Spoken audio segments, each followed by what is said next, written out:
I don't know about you, but I was actually quite excited, well, maybe just happy, when I first saw the pictures of the new 2020 Cadillac XT6. I mean, physically, this thing is an absolute win. I know that there's a base premium luxury version and then a sport version, which this is, so it's slightly more expensive. And it explains the blacked out bits and a few other physical elements which distinguish this thing and in fact make it look incredibly attractive. Among its peers, actually, I'd have to say the new Q7, the 2020 Q7 is tops, and this isn't that far behind. I mean, look at the front end on this thing. The headlight treatment, the grille, the LED lights on each side of the bumper. You can see them like right there. Really, really nice. Everything works out beautifully. And this is taking into consideration what this actually is. And you probably know what it is. This is a dressed up Buick Enclave Chevy Traverse that went to beauty school and my goodness passed every test, even from the profile. It looks incredibly nice. It's attractive, it's stylish, and I love the rear end treatment. The taillights are beautiful. Seriously, and it's white. And you know, with a semi-white background, it shouldn't look this good, but it really, really works. Now, the important stuff. Base price for premium luxury is $60,998. That was, well, the first strike against it. I don't think it should have been, or it should be that expensive. The Sport, this one, starts at $63,798. What explains the difference is a set of adaptive dampers as part of a performance suspension. I won't be able to tell you, I can get that out of the way now if there's a big difference between it and a premium luxury.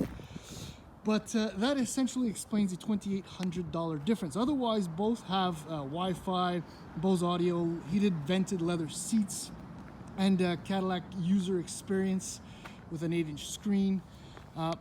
Also part of the Sport, sorry, I almost forgot. Geez, the Sport Control all-wheel drive, which I don't know. There's an issue with the all-wheel drive, and I've mentioned it before. I'll come to it soon. So it's essentially what it reads like with clutches that can send power from left to right. It sounds like torque vectoring to me, but I haven't really noticed anything for one good reason. Anyhow, so $63,798. My tester, this little truck has every option in the book. Platinum package, enhanced visibility package, driver assistance package, navigation. Essentially, a little over $11,000 an option, and that's excluding the tri-coat super pearl white paint for a grand total of $76,573. Yes, that puts it square head on with the new Lincoln Aviator, which I've driven, which is on paper so much more appealing, so much more sophisticated. It also puts it on par with the 2019 Audi A7 Technique. Anyway, it just, I don't know. Pricing is all wrong on this thing. Yeah. So power hatch, as per. Okay, so you see it's a 3-row SUV. So if you consider behind here, 357 liters of boot space, as well as this lovely little cubby hole. If you go all the way to the end there, that opens up to 1,220 liters of boot space, which is an enormous amount. I'm not going to climb back there, but this is what it looks like in the 3rd row. So if you consider, you know, there isn't much room. This is a backup plan at best. Nothing very unusual about that. I guess I can slide it on this side this time. Getting in and out is quite easy. I'm going to slide straight across. Just pause in the middle to show you the dashboard. This is typical Cadillac fare, and nowadays with the full layout and the screen with all the greasy fingerprints. Fit and finish looks really good from here. It's actually quite nice overall, I have to say. Seating position back here is great. There's an enormous amount of leg room, head room, elbow room, and you can, if you line up the seats, because they do move fore and aft, there's plenty of room for 3 adults across. And there's a Bose audio system with, I think it was 14 speakers as part of the 11 grand in options on my tester. See, this is what I meant by fit and finish. This is like a, it's not carbon fiber, but it's got like a metal weave inside. It's quite nice. Love the, the various surfaces and all that. Everything comes together very nicely. All right, so let's get in. As my fingers are freezing, I'll start her up. All right, so there's your standard 8-inch screen with navigation as part of the options on my tester. This has an 8-inch screen in the IP, which is quite nice. I do love this gauge setup. It's actually beautiful. Very simple analog gauges with all the digital information located right in the front. Can't ask for anything more. Steering wheel is fairly attractive. I guess the spokes aren't too fat. Got paddle shifters for some reason. Very simple layout. Storage, however, isn't great. And this thing, it's actually quite busy, but I do like the fact that you can wirelessly charge your phone right there. Door bins are next to non-existent, but the seat comfort is quite good. And I like to bring up visibility once in a while. Now that is a large A-pillar at the base, but the opening right here gives you that extra sense of visibility and awareness of your surroundings. So the big A-pillar is not much of an issue. And what I do like, a lot of more modern vehicles are actually coming up with this, and that's integrating the screen as part of the dash as opposed to making it sit on top. So again, visibility, quite nice. This is your drive mode controller. Yes, so drive mode, I'm gonna press it. Is it gonna show up? There you go. So you got touring, all-wheel drive. How strange. Did you see that switch up there? Let's try it again, and you have sport, and yeah, there's off-road, because if you go to touring, watch that. Oh, blinky, blinky, two-wheel drive. And blinky, blinky, all-wheel drive. Yeah, that drives me nuts. Anyway, speaking of drive, let's just do it, and off we go. So I'm going to pick up exactly where I left off, which is, I'm showing you that blinky, blinky thing in the dashboard. That's right. You see, I left it in all-wheel drive. You see, my $76,000+ SUV, luxury SUV, Cadillac SUV, is a front-wheel drive vehicle. I know it says all-wheel drive, whatever. But for some reason, a reason for which I do not yet have an explanation, after having asked General Motors on a couple of occasions, following my review of the XT4, my review of the Blazer, and a few others, why does GM insist on keeping their all-wheel drive vehicles, offering them as a front-wheel drive vehicle with the option of all-wheel drive? For most, maybe it's a complete who cares, right? For me, it's an incredible annoyance. We've had the snow, and I've refused to put it in all-wheel drive. It's like it's mind over matter, or maybe I'm just a dumb idiot, which is altogether possible. But if I'm driving a Lexus RX, or if I'm driving an Infiniti QX60, or a Volvo XC90, or an Audi Q7, or a Lincoln Aviator, or so on and so forth, it's all-wheel drive all the time.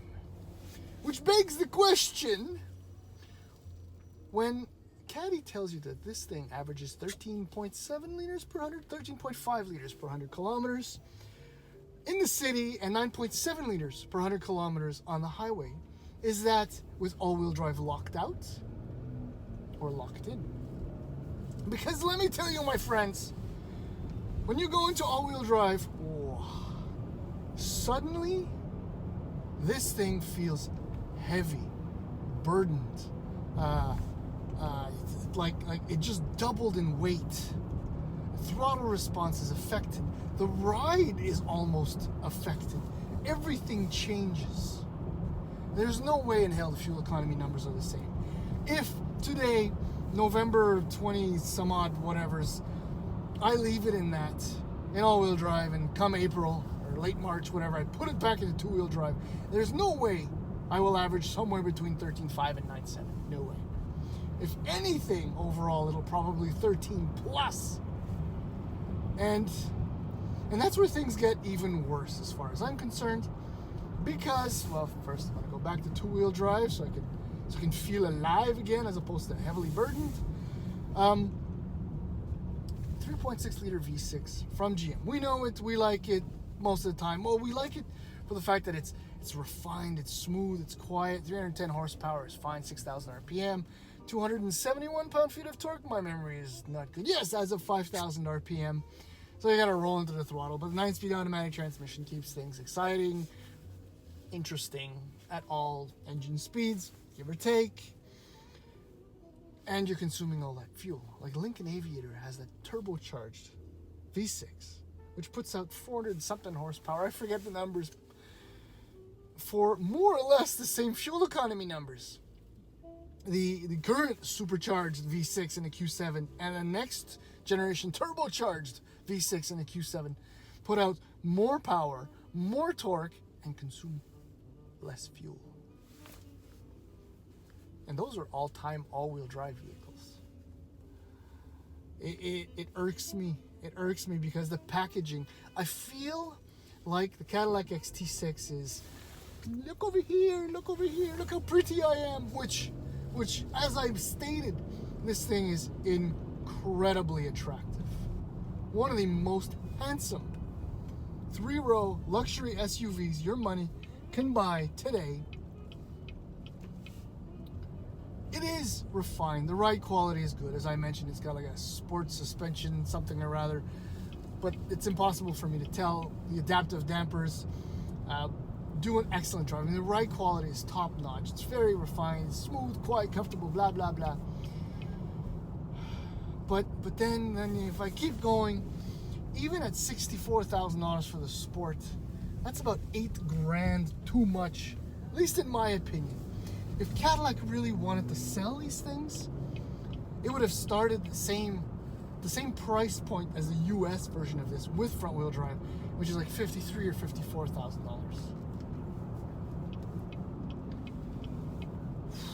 Yeah, I'm upset because I really want to like this thing, and I do like it, but when you break it down, this is a front wheel drive, overpriced luxury SUV that's just packaged wrong but styled more than right. I don't know if you know what I'm trying to say. It's a tease, or it's smoke and mirrors, as I've used on the XC90 T8 plug-in hybrid. It's a big fat lie because it's not what you think it is. Anyhow, I do like it, but there's no way in hell I would ever spend my money on it. Because you can get a better powertrain, more efficient powertrain, a real all-wheel drive system, much better fuel economy for the same price, especially the price of this one. That's it, I'm done. Rant over.